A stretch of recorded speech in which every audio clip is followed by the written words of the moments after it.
Hello and welcome to the MEA Kidz podcast. I'm your host, Dr. Serge Anthony, and today we're going to be talking about how to make math engaging for 3 to 5 year olds. Now, math is a fundamental skill that children need to learn very early on.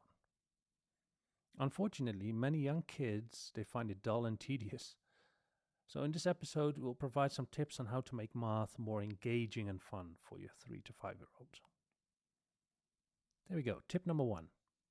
Use visuals and manipulatives.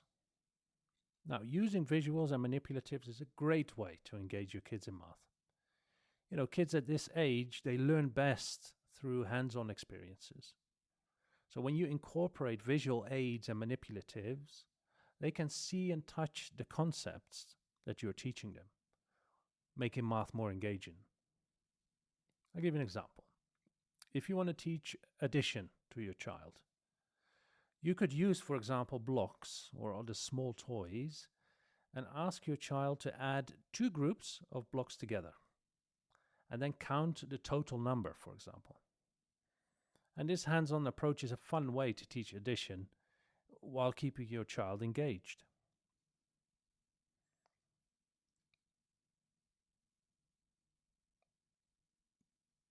Now, another way of enforcing this or reinforcing this is by using everyday objects, because everyday objects are closer to real life. You can use, toys, food, household items to teach counting, sorting, and patterns. For example, I remember when I was a kid, my mother used to teach me counting through basically just emptying a small bag of M&Ms on the table, and then I had to count them. And if I counted them correctly, I could eat them. Now, I wouldn't recommend you pulling out an M&Ms bag every day for your child, because that might affect his general well-being at some point. But the fact that I learned very quickly that way, because first of all, M&Ms were things I liked. And I knew I was going to get them if I got it right. So that made me focus even more. But it is also something that is tangible. You know this particular object. You know M&Ms, right? So a way you could also do this is, for example, when you take your child to the supermarket, you just, you let them help, fill up a bag with apples. Right? And then you just let your child count how many apples are in the bag. Right? Or any item you put in your trolley, or, multiple items, you can do that with. And this way you give your child a real world application for math, you see, and it's more likely that your child is going to remember this and internalize it. Now, another thing you can do is to make it into a game, right? Games are always good, especially for introducing math concepts. Board games, scavenger hunts, etc. For example, you could create a counting game by hiding objects around the house or in the garden if you have one, and just ask your child to find all of them and then count them. It's fun and engaging for the kids because, you put them on, you set them out on a journey, on a mission to collect items that you've hidden. So it gives it a bit of, excitement to it for them. And this is a fun way for them to teach counting and recognizing numbers. Now, another thing you could use is storytelling. Storytelling goes a long way. Not even with kids only, but also for adults. If there's a good storyteller, it's very much likely that you're going to remember at least the gist of what that person was talking about.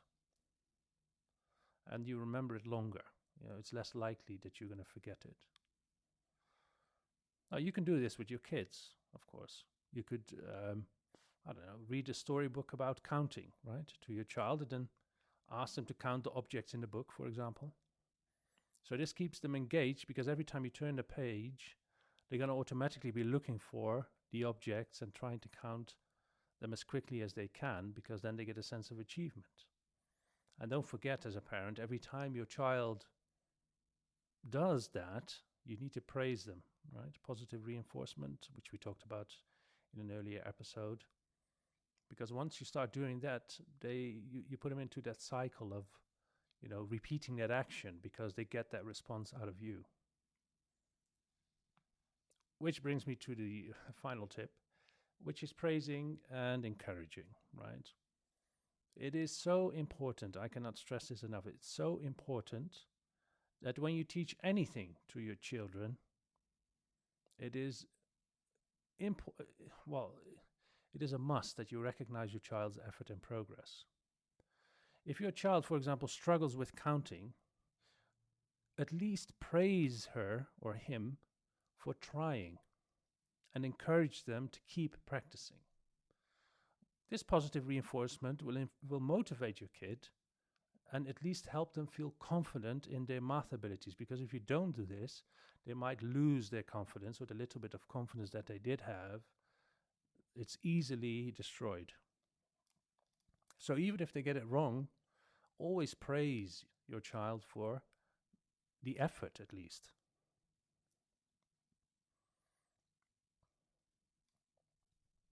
So these were 5 tips that you can use when teaching your child math. And remember to keep the activities age appropriate, and make sure to praise and encourage your kids' progress. All right, and thank you for listening, and make sure to subscribe to our podcast and follow us on social media, and I'll see you in the next one.